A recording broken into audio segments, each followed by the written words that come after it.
We have a huge piece of news that has dropped here by the developer Gejine or Gejine, the developer behind the Lua and Blu-ray exploits for the PS4 and also Lua exploit for the PS5 here, saying that there is another PS4 BD jailbreak exploit, not for the PS5, only for PS4 here, and hopes that Sony can pay this faster, not like 6 months. And in here we see a video showing that the PS4 is on firmware 13.00. The Blu-ray is then loaded.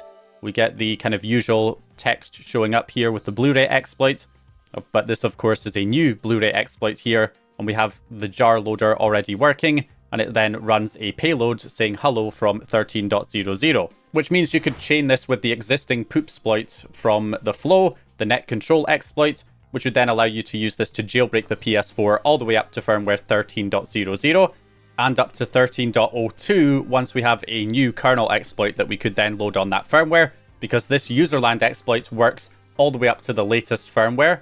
Stated here, hope Sony can pay this faster, not like 6 months. Sounds as if that Gejine here has reported it to Sony via the HackerOne bug bounty program. So the idea is that it gets reported to Sony. Sony will then patch it in the next update, which will be something like 13.20 or whatever the next firmware release is for the PS4. However, if it's reported through the HackerOne bug bounty program, then it has to go through the disclosure process with PlayStation, and it has to be agreed upon to be disclosed.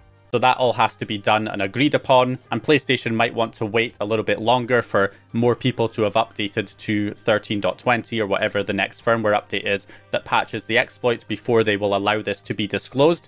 So we have a new Blu-ray exploit, but it is private at the moment and is likely being reported to Sony's HackerOne bug bounty program, meaning that we may have to wait a while before it gets disclosed, at least until 13.02 is no longer the latest firmware, but even then it might take a while before Sony approves disclosure. But eventually we should be able to use that to chain it with the PoopSploit to jailbreak up to 13.00. And then whenever a new kernel exploit comes out that works on higher firmwares than 13.0, we could potentially chain it with this Blu-ray exploit to use that to jailbreak up to 13.02 as well.